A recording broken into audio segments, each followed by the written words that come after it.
নমস্কার বন্ধুরা, আমার চ্যানেলে সবাইকে স্বাগত। আজ আমি শেয়ার করছি খুব সহজ পদ্ধতিতে আমের শরবতের রেসিপি। এই আমের শরবত গরমের দিনে ভীষণ সুস্বাদু হয়। আম ভীষণ সুস্বাদু একটা ফল, তবুও যারা আম খেতে পছন্দ করে না তারাও খুব ভালোবেসে খাবে এই আমের শরবত বা জুস। তো বন্ধুরা, দেরি না করে চলো রেসিপিটা তোমাদের সঙ্গে শেয়ার করি। তো প্রথমেই আমি দুটো মাঝারি সাইজের আমকে ভালো করে ধুয়ে পরিষ্কার করে নিয়েছি। এবারে এই আম দুটোকে খোসা ছাড়িয়ে ছোট ছোট টুকরো করে কেটে নেব। তো আমি দুটো আমকে খোসা ছাড়িয়ে টুকরো টুকরো করে কেটে নিয়েছি আর আটি দুটোকে বাদ দিয়ে দিয়েছি।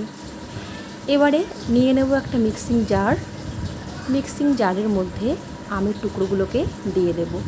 তো আমি দুটো হিমসাগর আম নিয়েছি, তোমরা যে কোনো আম নিতে পারো, তবে হিমসাগর আম দিয়ে আমের জুস বানালে ভীষণ সুস্বাদু হয় খেতে। পাকা আমের টুকরোগুলো দিয়ে দিচ্ছি 2 টেবিল স্পুন চিনি। তোমরা যে যেমন আমের পরিমাণ নেবে সেই হিসাবে চিনির পরিমাণটাও দিয়ে দেবে। দিয়ে দিচ্ছি 1 কাপ মতো জল। এবারে দিয়ে দেব সামান্য একটু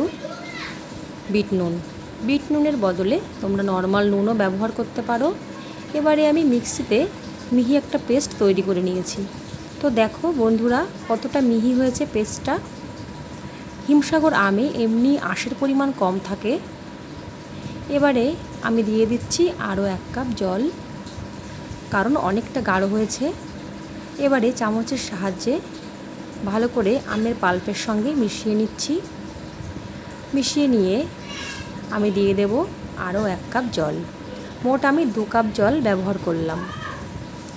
এবারে ভালো করে মিশিয়ে নিয়ে আমি একটা ছাঁকনির সাহায্যে আমের পাল্পটা সেঁকে নেব, কারণ আমের মধ্যে যদি ছোট ছোট আঁশ থাকে ছাঁকনির সাহায্যে সেঁকে নিলে পুরো আঁশগুলো ছাঁকনিতে আটকে যাবে আর জুসটা ভীষণ স্মুদি হবে।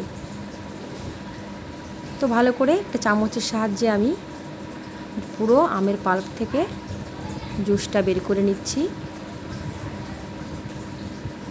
তো ভালো করে নেড়ে চেড়ে এভাবে ভালো করে ছেঁকে নিতে হবে, তাহলে যেটুকু আঁশ পড়ে থাকবে সেটা ছাঁকনিতে আটকে যাবে। তো দেখো বন্ধুরা, আমার এইটুকু আঁশ পড়ে আছে। খুব সুন্দর একটা কালার এসছে আমের শরবতে।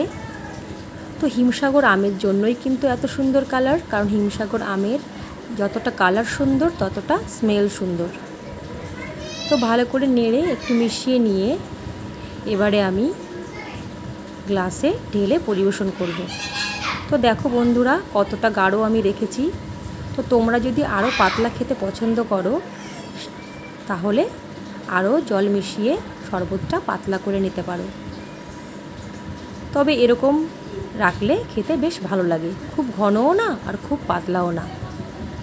তো তৈরি হয়ে গেল খুবই সুস্বাদু আমের জুস বা শরবত। তো আমি গ্লাসে ঢেলে নিয়েছি। তো বন্ধুরা, তোমরা এভাবে বাড়িতে ট্রাই করবে, আশা করি তোমাদের ভীষণ ভালো লাগবে। বাচ্চা থেকে বড় সবাই কিন্তু চেটেপুটে খাবে এই আমের শরবত। রেসিপিটা ভালো লাগলে লাইক কমেন্ট শেয়ার করার অনুরোধ রইল। আর আমার চ্যানেলে নতুন বন্ধু হলে চ্যানেলটা সাবস্ক্রাইব করে আমার পাশে থেকো। সকলে খুব ভালো থেকো, সুস্থ থেকো।